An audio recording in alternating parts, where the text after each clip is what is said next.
Pertama-tama, buka kabel bagian luar sesuai dengan ukuran RJ45.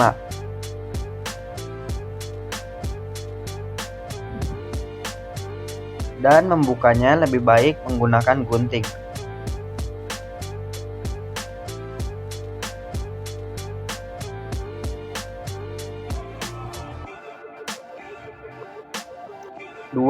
Setelah itu urutkan kabel, yaitu putih oranye sama dengan oranye, putih hijau sama dengan biru, putih biru sama dengan hijau, putih coklat sama dengan coklat.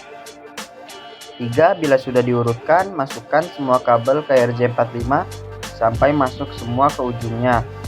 Dan setelah sudah, crimping kabel menggunakan tang crimping hingga rapat.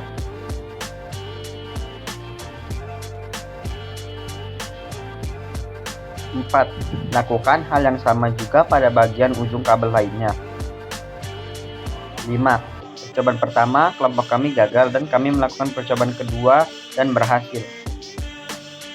6. Inilah hasilnya. Kurang lebihnya mohon maaf. Terima kasih.